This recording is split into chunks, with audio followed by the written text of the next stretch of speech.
پرندوں کا بادشاہ عقاب جب بوڑھا ہو جاتا ہے تو موت سے بچنے اور دوبارہ جوان ہونے کے لیے کیا کام کرتا ہے؟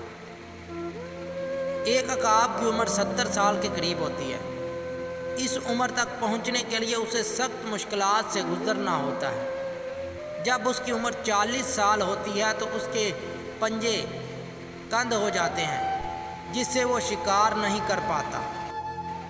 اس طرح اس کی مضبوط چونچ بھی عمر کے بڑھنے سے شدید ٹیڑھی ہو جاتی ہے۔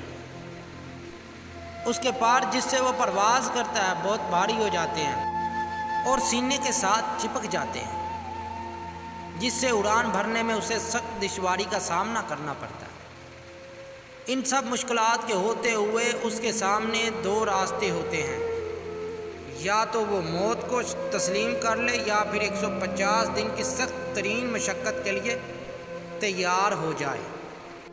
چنانچہ وہ پہاڑوں میں جاتا ہے اور سب سے پہلے اپنی چونچ کو پتھروں پر مارتا ہے یہاں تک کہ وہ ٹوٹ جاتی ہے۔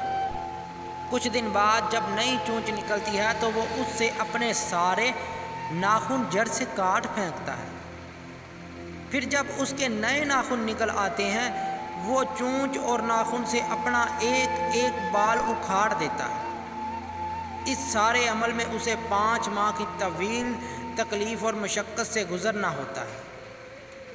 5 ماہ بعد جب وہ اڑان بھرتا ہے تو یوں محسوس ہوتا ہے جیسے اس نے نیا جنم لیا ہو۔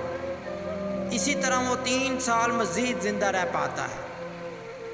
عقاب کی زندگی اور ان ساری باتوں سے ہمیں یہ سبق ملتا ہے، بعض دفعہ ہمارے لیے اپنی زندگی کو بدلنا بہت ضروری ہوتا ہے تاکہ ہم اس سے بہتر زندگی اگرچہ اس زندگی کو بدلنے کے لیے ہمیں سخت جدوجہد کیوں نہ کرنی پڑے۔ تو دوستو اگر ویڈیو آپ کو اچھی لگی ہے تو پلیز ویڈیو کو لائک، چینل کو سبسکرائب اور اچھا سا کمنٹ